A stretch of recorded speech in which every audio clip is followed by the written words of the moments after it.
Yes, my dear students, once again, all of you are welcome in your biome, academic, and spiritual science classes.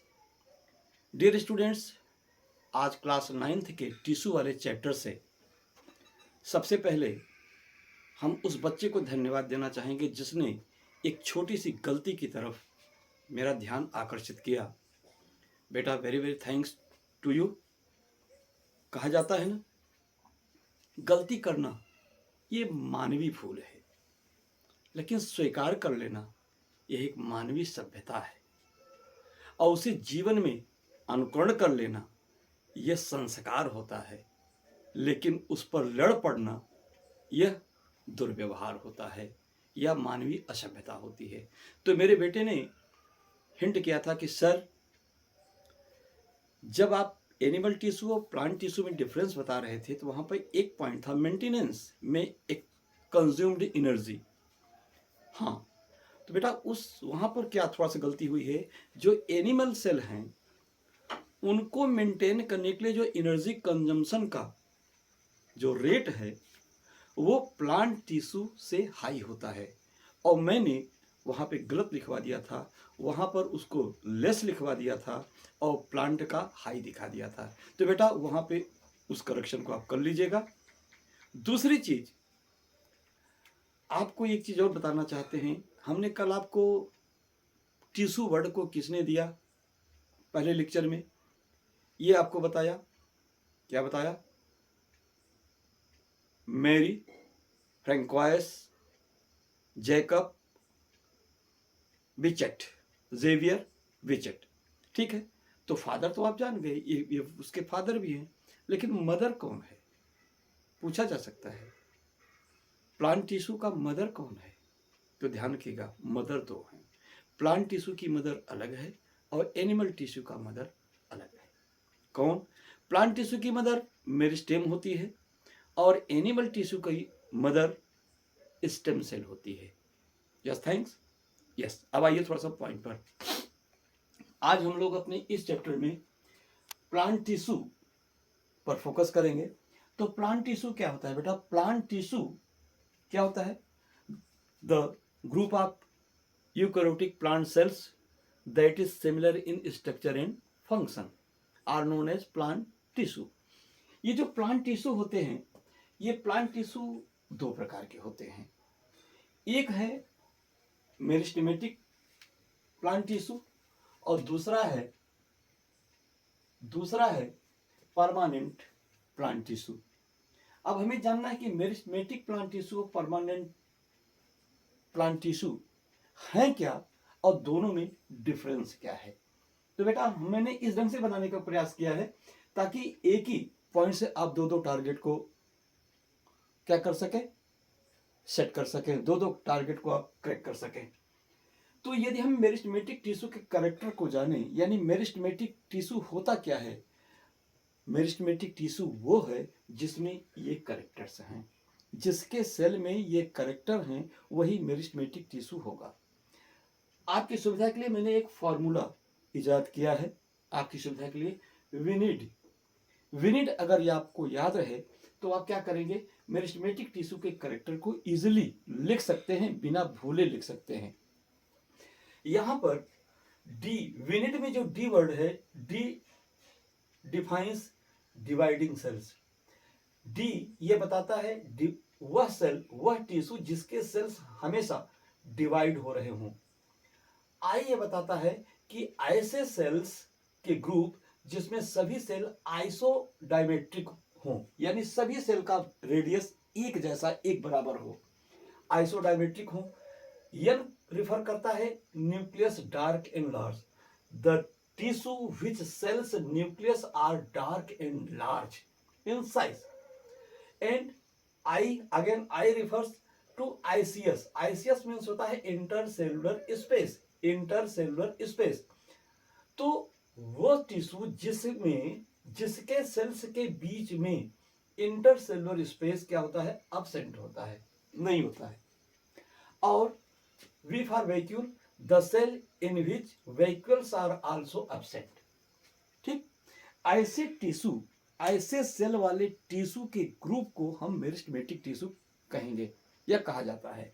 एक बार फिर से जान लीजिए, meristematic tissue का character क्या होता है कि मेरिस्टेमेटिक टिश्यू हमेशा डिवाइडिंग होते हैं, उनके सभी सेल्स के जो रेडियस होते हैं वो आइसोडायमेट्रिक होते हैं, समव्यासी होते हैं, न्यूक्लियस उनका डार्क और लार्ज होता है, उसमें इंटरसेलुलर स्पेस नहीं होता है और वैक्यूल्स भी उसमें नहीं होते हैं। ऐसे कैरेक्टर को बियर करने वाले जो टिश्यू होते हैं, सेल्स के ग्रुप होते हैं, वो मेरिस्टेमेटिक टिश्यू कहलाते हैं। अब इसी के कंपैरिजन में अगर हम परमानेंट टिश्यू को जानना चाहें तो यहां देख लीजिए, परमानेंट टिश्यू वो होगा, इसी बेस पर आप डिफरेंस कर सकते हैं। परमानेंट टिश्यू वो होगा जिसने अपना डिवीजन पावर खो दिया है, जिसमें डिवीजन नहीं हो रहा है, जिसके सेल्स क्या होते हैं, मोर ओवर अनआइसोडायमेट्रिक होते हैं, यानी ज्यादा से ज्यादा कोशिकाएं क्या होती हैं, एक समान व्यास वाली नहीं होती हैं। न्यूक्लियस क्या होता है, हल्के रंग का और स्मॉल हो जाता है। इंटरसेलुलर स्पेस बाद में प्रेजेंट होता है, पहले इनिशियल स्टेज में सिंपल टिश्यू में मोर ओवर नहीं होता है, बाद में जब वो कोलन काइमेटस स्क्लेरल काइमेटस तक नहीं होगा, लेकिन जब वो कॉम्प्लेक्स टिश्यू बनने लगेंगे तो उसमें जो है प्रेजेंट हो जाता है परमानेंट टिश्यू में। और दूसरी चीज क्या होती है कि वैक्यूल्स क्या होते हैं, वो प्रेजेंट होते हैं लेटर ऑन, बाद में प्रेजेंट होते हैं। एक्चुअली आपको जान लीजिए, किसी सेल में वैक्यूल्स का प्रेजेंस उस सेल के एजेड होने को रिफर करता है। जैसे जब हमारी उम्र ढलने लगती है तो हमें झुर्रियां पड़ने लगती हैं, जो बुढ़ोती के निशानी होती हैं। वैसे ही जब प्लांट सेल में या किसी सेल में जब वैक्यूल्स के नंबर इंक्रीज करने लगे, तो मान लीजिए कि वैक्यूल की साइज बढ़ने लगे या वैक्यूल्स के नंबर इंक्रीज करने लगे एनिमल सेल में, वैक्यूल की साइज बढ़ने लगे प्लांट सेल में, तो मानना चाहिए कि now this cell is going to be old. Okay, ठीक। तो इस कैरेक्टर को बियर करने वाले जो सेल्स के ग्रुप होते हैं वो परमानेंट टिश्यू कहलाते हैं। ठीक, अब आइए हम फिर चर्चा करेंगे कि ये जो मेरिस्टेमेटिक टिश्यू है ये कितने प्रकार का होता है। तो बेटा, मेरिस्टेमेटिक टिश्यू के जो टाइप्स बताए गए हैं वो दो आधार पे इनको डिफरेंशिएट किया गया है। एक तो इनके डेवलपमेंट के आधार पर, और दूसरा इनके पोजीशन यानी लोकेशन के बेस पर, यानी प्लांट में वो कहाँ होते हैं उस लोकेशन के बेस पर इनको डिफरेंशिएट किया गया है। लेकिन आप कम्युनिटी अगर आप देखेंगे तो दोनों में बड़ी समता भी है। पहले आइए हम डेवलपमेंट के बेस पर जो है मेरिस्टेमेटिक टिश्यू के टाइप देखें। तो मेरिस्टेमेटिक टिश्यू प्रोमेरिस्टेम प्रकार का होता है, या प्राइमरी मेरिस्टेम प्रकार का होता है, या सेकेंडरी मेरिस्टेम प्रकार का होता है। अब आप देखेंगे प्रोमेरिस्टेम अगर मेरिस्टेमेटिक टिश्यू है तो उसके क्या कैरेक्टर होंगे, उसके लिए भी एक फार्मूला इजाद हो गया है, OIUV। O for promeristem originated from embryo. ध्यान रखिएगा, प्रोमेरिस्टेम का ओरिजिन डेवलपमेंट एम्ब्रियो से होता है, भ्रूण से होता है, और उसमें आईसीएस एब्सेंट होता है।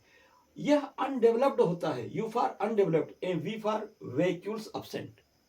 तो ऐसे मेरिस्टेम जो जिनका डेवलपमेंट एम्ब्रियो से हो रहा है, जिसमें इंटरसेलुलर स्पेस एब्सेंट है ही नहीं है, सभी कोशिकाएं एक दूसरे से इंटरकनेक्टेड हैं, और अनडेवलप्ड जो फुल्ली मेच्योर नहीं हुआ है और जिसमें वैक्यूल्स हैं ही नहीं, फुल्ली वो जो है न्यूट्रिशन से फुल्ली एनरिच्ड है। तो ऐसे इस कैरेक्टर वाले मेरिस्टेमेटिक टिश्यू को हम प्रोमेरिस्टेम कहते हैं। सेकंड चीज, प्राइमरी मेरिस्टेम। प्राइमरी मेरिस्टेम का डेवलपमेंट प्रोमेरिस्टेम से ही होता है। इसके लिए फार्मूला है OPD। जनरली हॉस्पिटल में आप जाते हो देखते होंगे OPD, आउटडोर पेशेंट्स का डोर लगा होता है, जनरली वहां पे भाषा प्रयोग करते हैं OPD में जाइए, OPD नंबर 1, OPD नंबर 2। तो वहां उस चीज को याद रखेंगे तो ये चीजें आपको इजिली समझ में आ जाएंगी। तो प्राइमरी मेरिस्टेम का कैरेक्टर है OPD, अर्थात प्राइमरी मेरिस्टेम ओरिजिनेटेड फ्रॉम प्रोमेरिस्टेम। इस टिश्यू का डेवलपमेंट इस टिश्यू से होता है और प्रोड्यूसेस कैम्बियम। यह जो टिश्यू होती है ये कैम्बियम को प्रोड्यूस करती है। कैम्बियम क्या होता है? कैम्बियम एक पैरेंट काइमेटस नेचर का टिश्यू होता है जिसमें वर्टिकल ट्रांसवर्स डिवीजन होते हैं, और जिससे क्या होता है, फेसिकुलर कैम्बियम का फॉर्मेशन होता है। ध्यान रखिएगा, प्राइमरी मेरिस्टेम में फेसिकुलर कैम्बियम का फॉर्मेशन होगा, और सेकेंडरी मेरिस्टेम में फेसिकुलर और इंटरफेसिकुलर दोनों कैम्बियम का फॉर्मेशन होगा। ये होते क्या है, ये हायर क्लास में आपको बताएंगे, लेकिन यहाँ भी आपके कंफ्यूजन को दूर करने के लिए थोड़ा सा इस पर हम लाइट जरूर डालेंगे, इसको क्लियर करेंगे। तो क्या होता है, कैम्बियम प्रोड्यूस करता है, और साथ ही साथ ये डेवलप्ड होता है, डी फॉर डेवलप्ड। ये अनडेवलप्ड था, लेकिन ये डेवलप्ड होता है, उसके कंपेरिजन में ये डेवलप्ड होता है। जो चीजें एक सेल के लिए आवश्यक हैं वो सब इसमें प्रेजेंट हो जाती हैं, डेवलप होता है। ठीक है, अब इसके बाद क्या आता है, सेकेंडरी मेरिस्टेम। तो सेकेंडरी मेरिस्टेम क्या होता है, ओरिजिनेटेड फ्रॉम प्राइमरी मेरिस्टेम। इस टिश्यू का ओरिजिन इस टिश्यू से होता है, यानी इससे ये बना, इससे ये बनता है। यहाँ पी का मतलब producers cambium up two types. Fascicular इसमें बन गया था, इंटरफेसिकुलर इसमें बनेगा, इस टिश्यू में। और यही फेसिकुलर इंटरफेसिकुलर कैम्बियम जब बनते हैं तो जो स्टेम की गिरथ होती है, रूट की जो गिरथ होती है वो डेवलप करती है। तो इस डेवलपमेंट को स्टेम में तो हम सेकेंडरी ग्रोथ कहते हैं, लेकिन रूट में सेकेंडरी ग्रोथ नहीं होता है, क्योंकि उसमें एनुअल रिंग्स का फॉर्मेशन नहीं होता है। सेकेंडरी मेरिस्टेम भी क्या होता है, डेवलप होता है। और सबसे बड़ी खासियत होती है, सेकेंडरी मेरिस्टेम क्या करता है, रिगेन्स सेल डिवीजन पावर। अभी इसमें सेल डिवीजन पावर क्या था, सेल डिवीजन पावर इसमें प्रेजेंट था, इसमें एब्सेंट हो गया, लेकिन इसमें क्या हुआ, फिर से प्रेजेंट हो गया। तो ये सुप्तावस्था में पड़ा रहता है, और फिर से जब इसमें डिवीजन पावर गेन करता है तो क्या होता है, उसमें डिवीजन होता है। ठीक है, तो अब आप लोग देख लीजिए प्रोमेरिस्टेम कहाँ है। ये देखिए, एक सूट का स्ट्रक्चर दिया गया है लोकेश उसकी टिश्यू को दिखाने के लिए। तो प्रोमेरिस्टेम क्या होते हैं, ये एपेक्स पर, ये जो ग्रीन कलर का पोर्शन देख रहे हैं ये प्रोमेरिस्टेम है। यहाँ जो नोट्स हैं और जो पत्तियों का ये लीफ है, लीफ का जो बेस है, लीफ के बेस और नोट्स पर ये सब जो टिश्यू हैं, ये जो है ये आपके प्राइमरी मेरिस्टेम है। ठीक, अब इसके बाद यहाँ साइड पर जो टिश्यू है ये सेकेंडरी मेरिस्टेम है। ठीक, क्लियर इतना हो गया। अब आइए जरा लोकेशन के आधार पर देखें। तो लोकेशन के आधार पर वह प्राइमरी मेरिस्टेम जो रूट या सूट के एपेक्स पर होता है, यहाँ सूट रूट नहीं बना है, केवल सूट बना है, तो इसके एपेक्स पर जो है वो एपिकल मेरिस्टेम है। यहाँ स्पष्ट लिखा हुआ है कि apical meristem in apical region of root and stem. Root और स्टेम की एपिकल रीजन पे होता है, and it helps in increase in length of root and shoot. और इसमें डिवीजन होने से क्या होता है, रूट और सूट की लेंथ बढ़ती है। ठीक, तो दूसरी चीज क्या देख रहे हैं, जो पोजीशन के बेस पर एपिकल मेरिस्टेम है वही डेवलपमेंट के बेस पर प्रोमेरिस्टेम होता है।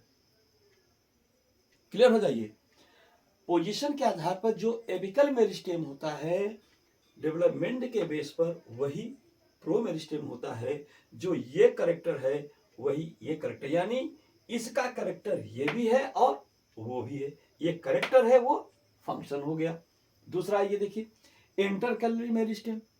इंटरकैलरी क्या होता है, ये क्या है, ये इंटरनोड्स हैं, जहां कुछ नहीं है इंटरनोड्स हैं। तो यहां पर जो नोड्स पर जो टिश्यू है, लीफ के बेस पर जो टिश्यू है वही क्या है, इंटरकैलरी मेरिस्टेम है। इंटरकैलरी मेरिस्टेम क्या होता है, लोकेशन क्या होता है, इन leaf base and nodal area. पत्तियों के आधार पर और जहां गांठें होती हैं उस एरिया में जो है इंटरकैलरी मेरिस्टेम होता है। Increases length of root and stem. इसमें भी डिवीजन होने से क्या होता है, रूट और स्टेम की क्या होती है, लेंथ बढ़ती है। दूसरी चीज क्या होती है, develops side branches in root and stem. जब इसमें प्रोमेरिस्टेम क्या करेगा, जब इसमें डिवीजन होगा तो डिवीजन होने से क्या होता है, ये साइज, इसकी साइज बढ़ेगी और साथ साथ इसमें साइड ब्रांचेज लीफ निकलेंगी या साइड ब्रांचेज भी क्या होगी, ये डेवलप करेंगी। ठीक है, तीसरी कंडीशन लेटरल मेरिस्टेम। अच्छा, यहां ये जान लीजिए पोजीशन के बेस पर जो इंटरकैलरी मेरिस्टेम होता है डेवलपमेंट के बेस पर वही प्राइमरी मेरिस्टेम होता है। मैचिंग करते चलिए। अब आइए लेटरल मेरिस्टेम। लेटरल मेरिस्टेम क्या होता है, in lateral side of root and stem. Root के भी और सूट के भी दोनों के लेटरल साइड में जो मेरिस्टेमेटिक नेचर के जो टिश्यू होते हैं वो क्या कहते हैं, लेटरल मेरिस्टेम कहलाते हैं। इसमें इंक्रीजेस गिर्थ माने डायमीटर, चौड़ाई, गिर्थ ऑफ रूट एंड स्टेम। इसमें डेवलपमेंट होने से, इसमें डिवीजन होने से जो ये डायमीटर है किसका, स्टेम का और रूट का, दोनों बढ़ता है। लेकिन बेटा ध्यान रखना, leads secondary growth only in stem. यह जो डेवलपमेंट होगा सेकेंडरी मेरिस्टेम का, इसमें डिवीजन होने से स्टेम में सेकेंडरी ग्रोथ होता है लेकिन रूट में नहीं। रूट का भी डायमीटर बढ़ेगा, शूट का भी बढ़ेगा, लेकिन सेकेंडरी ग्रोथ हम स्टेम में ही कहेंगे, रूट में नहीं कहेंगे। क्यों? क्योंकि सेकेंडरी ग्रोथ का जो मेजरिंग होती है वो एनुअल रिंग से होती है और एनुअल रिंग का फॉर्मेशन डाइकाट की स्टेम में, रूट में नहीं होता है। मोनोकाट में तो सेकेंडरी ग्रोथ होता ही नहीं है। ठीक है, तो ये हुआ। तो अब देखिए, पोजीशन के आधार पर जो लेटरल मेरिस्टेम होता है वही सेकेंडरी मेरिस्टेम होता है डेवलपमेंट के बेस पर। अब आइए आपको थोड़ा सा फेसिकुलर इंटरफेसिकुलर कैम्बियम के बारे में बता दें। तो बेटा ध्यान रखना, यहाँ पर एक रूट इसका स्टेम का टीएस है।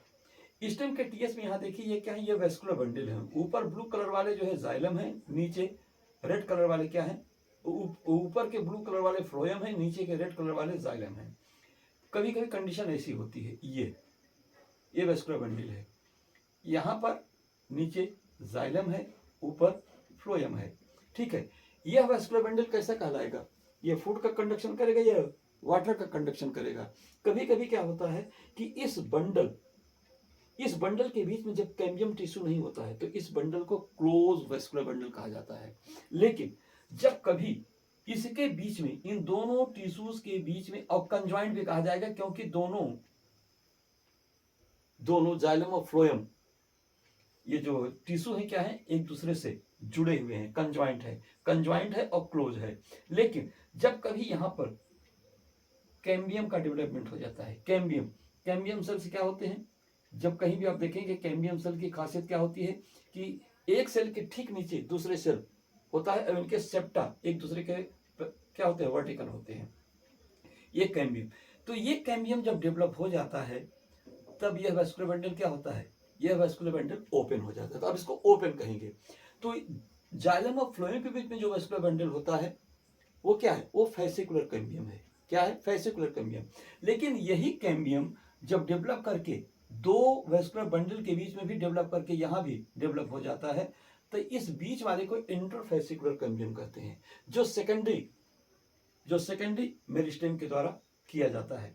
तो इंटरफेसिकुलर कैम्बियम का फॉर्मेशन हो जाएगा। इस प्रकार से ये हम देखेंगे तो कैम्बियम की क्या हो जाती है, एक रिंग बन जाती है और यही रिंग साल दर साल कार्क कैम्बियम और बार्क कैम्बियम। तो जो कार्टिकल पोर्शन में, कार्टेक्स वाले रीजन में जो कैम्बियम डेवलप होता है, इससे पौधों में बार्क यानी छिलके का निर्माण होता है। और जो इंडोडर्म के नीचे यानी सेंट्रल पार्ट में जाइलम फ्लोएम के बीच में जिस कैम्बियम का विकास होता है, उस कैम्बियम के डेवलपमेंट से उसकी क्या होती है, गिर्थ बढ़ती है, डायमीटर सेकेंडरी ग्रोथ होता है।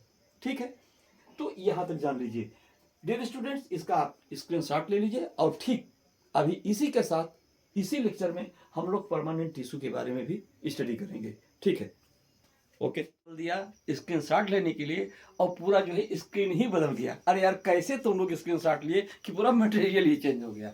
चलो अच्छी बात है। अब हम लोग क्या देख रहे हैं, प्लांट टिश्यू में जो परमानेंट टिश्यू जो यहाँ छोटा सा था अभी कितना बड़ा हो गया।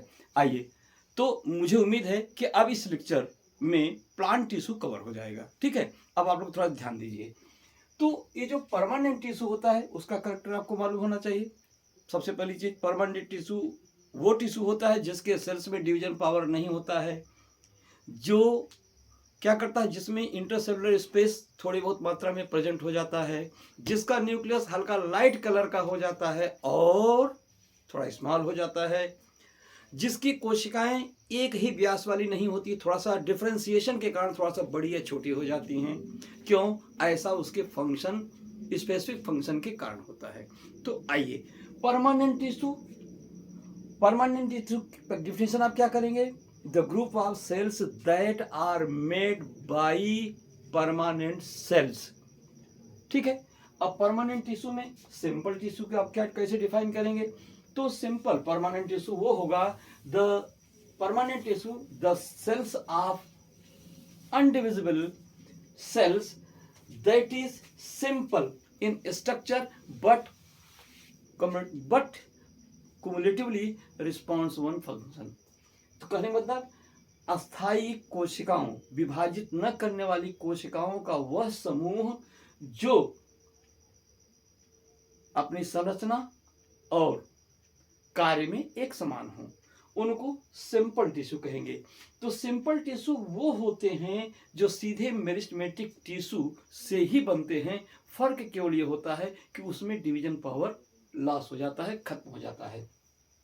तो सिंपल टिश्यू ये 3 प्रकार के होंगे बेटा, पैरेन्काइमा या पैरेन्काइमेटस टिश्यू, कोरेन्काइमा या कोरेन्काइमेटस टिश्यू, स्क्लेरेन्काइमा या स्क्लेरेन्काइमेटस टिश्यू। ध्यान दीजिएगा, पैरेन्काइमा, ये देखिए, ये कोशिकाएं देख रहे हैं, प्लांट की सेल्स, इसको देखिए, अभी इसको मत देखिए। पैरेन्काइमेटस कोशिकाएं जिसके बीच में लगभग इंटरसेलुलर स्पेस नहीं है, न्यूक्लियस दिख रहा है पूरा फुल्ली, जो न्यूट्रिएंट्स हैं और फुल्ला क्या होता है, सेचुरेटेड होता है, वाटर से सेचुरेटेड होता है। और ये सेल्स के ग्रुप जो है ये पैरेन्काइमा टिश्यू का निर्माण करती हैं। इनके कैरेक्टर क्या है? ये कोशिकाएं परमानेंट होती हैं, इसमें डिवीजन नहीं होता है, लेकिन डिफरेंशिएशन हो सकता है। अभी आप देखेंगे डिफरेंशिएशन। तो परमानेंट होती हैं, थिन वॉल्ड, इनकी कोशिका भित्ति क्या होती है, पतली होती है। ये लिविंग होती हैं, इसमें न्यूक्लियस होता है और लूजली पैक्ड होती हैं। ये कोशिकाएं एक दूसरे से बहुत टाइटली नहीं, लूजली पैक्ड होती हैं, एक दूसरे के पास में होती हैं। और इंटरसेलुलर स्पेस प्रेजेंट होता है लेकिन रेयर होता है, रेयर इंटरसेलुलर स्पेस होता है। कहीं दिख रहा है? नहीं दिख रहा है, लेकिन होता है थोड़ा बहुत, जिसको माइक्रोस्कोपिक जो है मेजरिंग कर सकते हैं। तो ये प्रेजेंट होती है। इसके फंक्शन क्या होते हैं? इनका फंक्शन होता है न्यूट्रिशन सपोर्ट, न्यूट्रिशनल सपोर्ट, जो अपने सराउंडिंग सेल्स हैं उनको न्यूट्रिशन प्रोवाइड करना और फूड का स्टोरेज भी करना। ये तो पैरेन्काइमा का फंक्शन हो गया। अब आइए डिफरेंशिएशन दिखाएं। इन्हीं कोशिकाओं में यदि क्लोरोप्लास्ट प्रेजेंट हो जाए, इन्हीं कोशिकाओं में अगर क्लोरोप्लास्ट प्रेजेंट हो जाए, तो इसी पैरेन्काइमेटस टिश्यू को हम क्लोरेन्काइमेटस टिश्यू कहेंगे। क्या कहेंगे? क्लोरेन्काइमेटस टिश्यू। ध्यान रखें, अगर इसमें क्लोरोप्लास्ट प्रेजेंट हो गया तो ये क्लोरेन, CHLORENCHYMATOUS, ये क्लोरेन्काइमेटस टिश्यू कहलाएंगी। और इसी की वजह से प्लांट में ग्रीन पार्ट दिखाई पड़ते हैं, हरे भाग इसी वजह से दिखाई पड़ते हैं।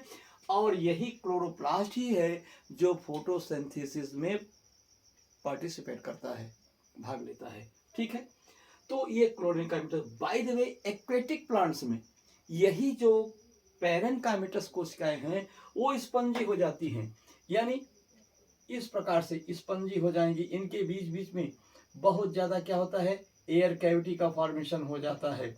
और एयर कैविटी के फॉर्मेशन की वजह से इनको एरेन्काइमा कहा जाता है, जो प्लांट्स को वाटर में फ्लोट करने के लिए, तैरने में सहायता करती हैं।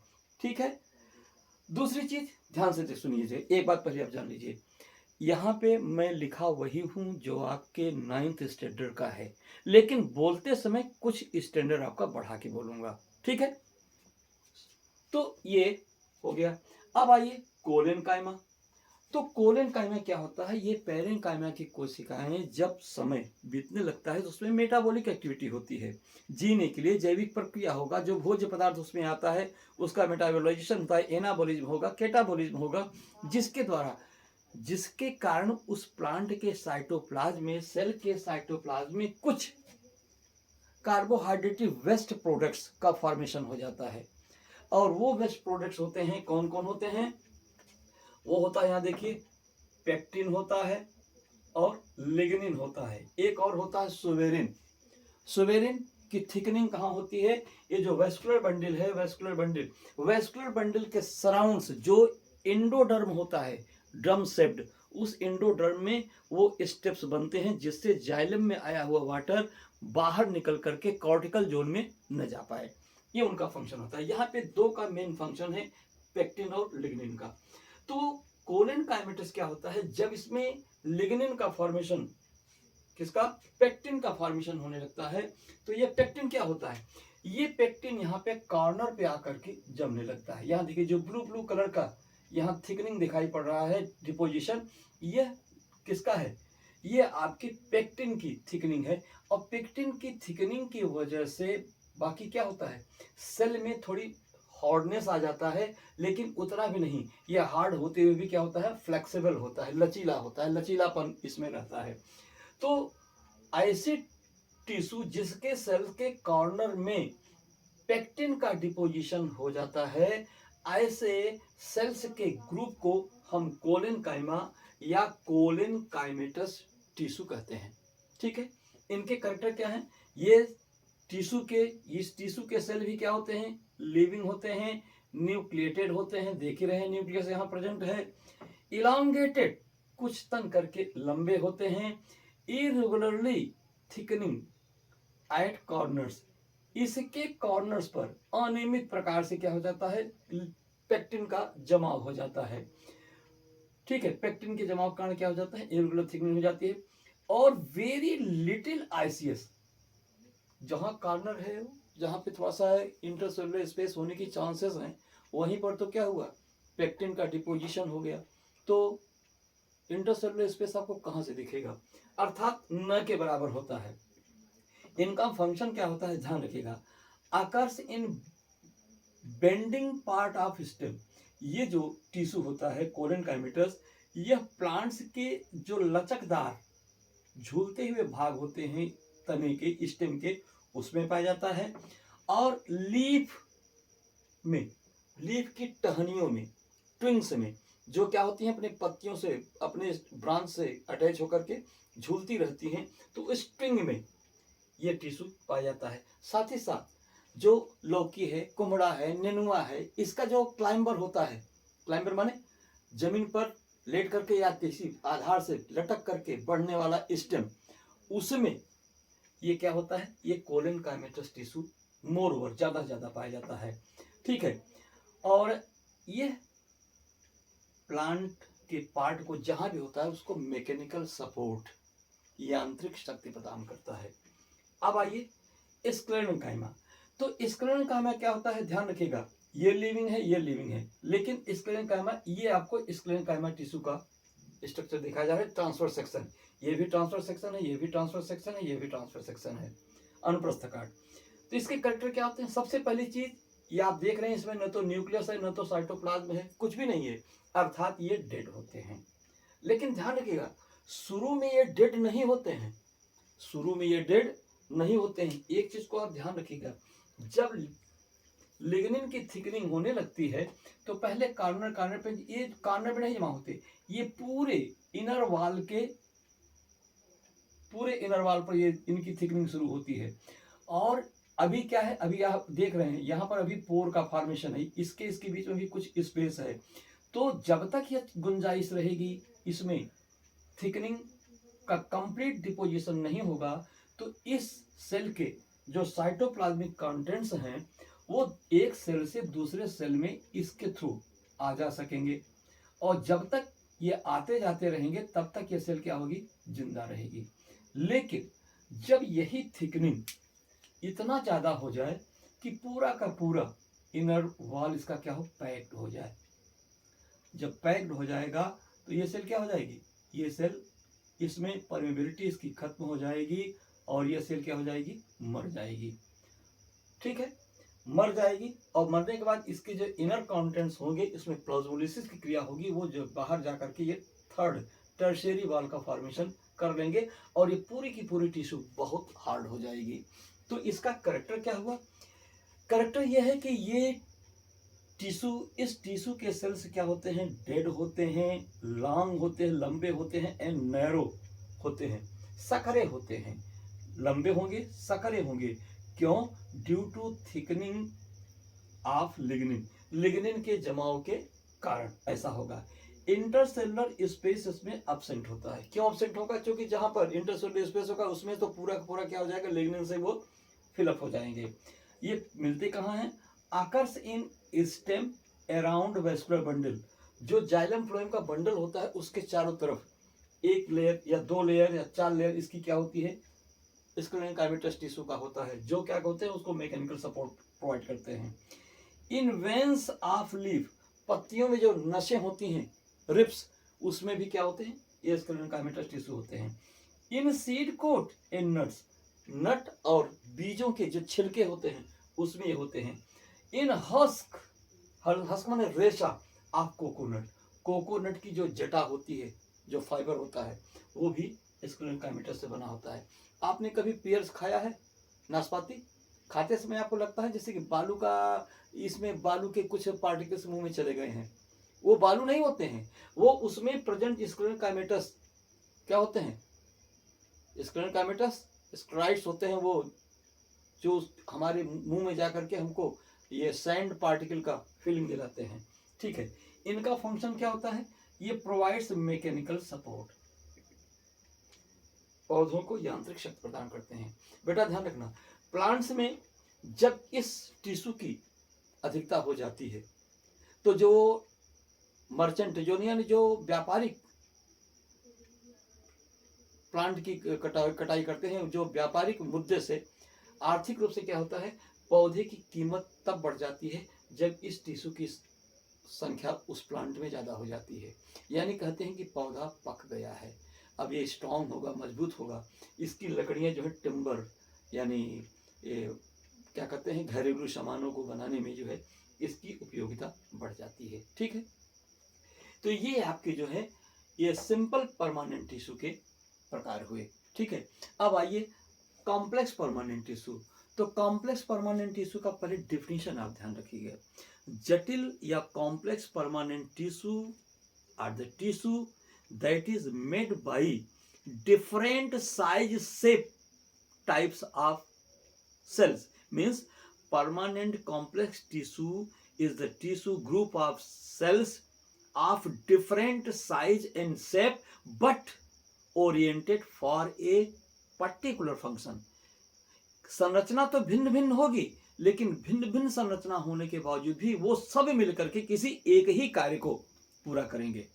यानी संरचना भिन्न हो, साइज डिफरेंट हो, but they commonly they perform a type of function.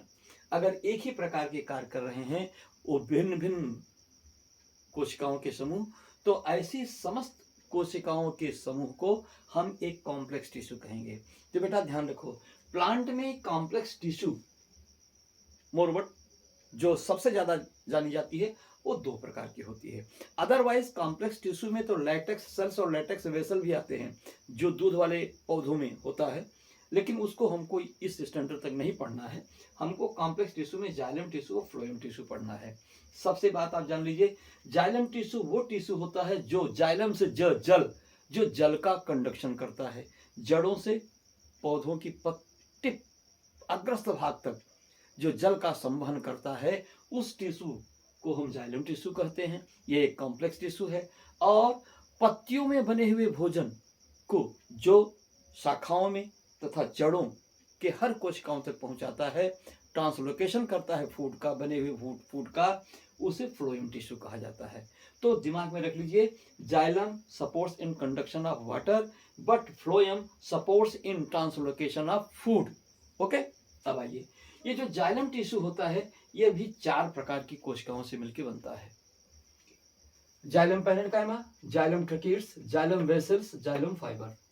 ठीक है, आइए अब जाइलम पैरेन्काइमा, यहाँ देखिए एक कॉमन फिगर दिया गया है। जाइलम पैरेन्काइमा ये जो ग्रीन कलर की होती है ये लिविंग होती है।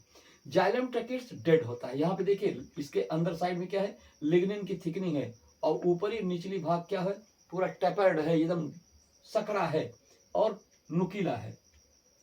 और क्या होता है, जाइलम वेसल। जाइलम वेसल देखिए ये भी लिग्निफाइड है, लेकिन क्या है, पूरा ओपन, एक तरफ से ऊपर तक पूरा ट्यूब के आकार की पतली नलिका के रूप में है। ये जाइलम वेसल है। और ये जाइलम फाइबर है।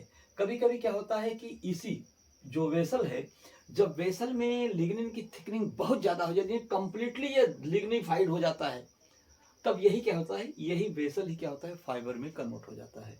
और जो फाइबर में नहीं कन्वर्ट हो पाता है वो वेसल के फॉर्म में रहता है। तो ध्यान रखिएगा, जो ब्रायोफाइट्स होते हैं, ब्रायोफाइट्स में यहाँ तक कि ब्रायोफाइट्स, टेडोफाइट्स और जिम्नोस्पर्म तक के पौधों में जनरली क्या होता है कि वाटर के कंडक्शन के लिए यही जाइलम फाइबर ही, यानी टेडोफाइट्स तक जाइलम ये ट्रैकिड से ही डेवलप होता है, उसमें वेसल डेवलप नहीं होता है। लेकिन कुछ हायर जिम्नोस्पर्म में और सभी एंजियोस्पर्म के पौधों में जो ये सभी उतक होते हैं, जाइलम फाइबर भी होगा, जाइलम पैरेन्काइमा भी होगा, जाइलम ट्रैकिड्स भी होगा, जाइलम वेसल भी होगा, ठीक ना। मोर ओवर वाटर का कंडक्शन जाइलम वेसल से ही होता है, ठीक है। अब आइए फ्लोएम टिश्यू पर। तो फ्लोएम टिश्यू भी क्या होता है, 4 प्रकार के टिश्यू से मिलकर बनता है। यहाँ पे देखिए जाइलम पैरेन्काइमा, ये जो ग्रीन कलर का देख रहे हैं ये जाइलम पैरेन्काइमा है। इनका काम ही है कि फूड को स्टोर करना और सपोर्टिंग सेल्स को फूड प्रोवाइड करना, ठीक है। यहाँ भी सपोर्टिंग सेल्स को, एक्सेसरी सेल को क्या करता है, ये भी फूड प्रोवाइड करता है। तो जाइलम पैरेन्काइमा फूड प्रोवाइड करता है। कंपेनियन सेल्स देख रही हैं जाइलम पैरेन्काइमा के बाद में ये जो सीव ट्यूब है, ये जो सीव ट्यूब है इसके साइड में कॉनिकल स्ट्रक्चर में ट्रायंगुलर शेप में यहाँ क्या है, दो कंपेनियन सेल्स हैं। इनको सखी कोशिका भी कहते हैं। इनका ऐसा माना जाता है कि इसी कंपेनियन सेल से क्या होता है, ये सीव ट्यूब का फॉर्मेशन होता है लेटर ऑन। तो ये कंपेनियन सेल्स हैं और ये सीव ट्यूब से, इनके बीच में क्या देख रहे हैं आप, ये सीव ट्यूब से है। ये पूरा जगह जगह क्या है, लिग्निफाइड ये भी है, लेकिन यहाँ पे क्या है, ये सीव प्लेट है, ये सीव प्लेट है, ये सीव का पोर है, कौन, ये सीव पोर है, चलनी का छेद है। जो फूड मटेरियल्स है, जो पत्तियों में फूड बना है, वो फ्रुक्टोज के फॉर्म में क्या कर रहा है, ऊपर से नीचे क्या कर रहा है, ये फ्लो कर रहा है। तो एक सेल से दूसरे सेल में क्या कर रहा है, ये ट्रांसफर हो रहा है, ठीक है। तो इस प्रकार से ये सीव पोर के द्वारा होता है। और ये उसका सीव ट्यूब है और ये सीव का फाइबर है, जिसको बास्ट फाइबर भी कहते हैं। तो डियर स्टूडेंट्स, ये आपके जो है परमानेंट टिश्यू, प्लांट के परमानेंट टिश्यू के प्रकार हुए। Simple permanent, complex permanent. Simple में पैरेन्काइमा, कोलेन्काइमा, स्क्लेरेन्काइमा और कॉम्प्लेक्स में जाइलम टिश्यू और फ्लोएम टिश्यू। तो माय डियर स्टूडेंट्स, आज इस लेक्चर तक हम लोगों ने टिश्यू का प्लांट वाला सेक्शन कंप्लीट किया। प्लांट टिश्यू के ये प्रकार हुए, ठीक है। अब हम लोग अगले लेक्चर में यानी तीसरे लेक्चर में हम लोग एनिमल टिश्यू के बारे में पढ़ेंगे। क्योंकि उसमें थोड़ा सा ब्रॉड है, हो सकता है उसके लिए 2 लेक्चर देना पड़े, या कोशिश करूंगा कि एक ही लेक्चर में वो भी कंप्लीट हो जाए। Yes dear students, very very thanks to all of you. Please अच्छा लगा हो चैनल को लाइक कीजिए, सब्सक्राइब कीजिए और अपने फ्रेंड को भी शेयर कीजिए, ठीक है। Very thanks. अब आप इसका स्क्रीनशॉट भी ले लीजिए। थैंक यू बेटा।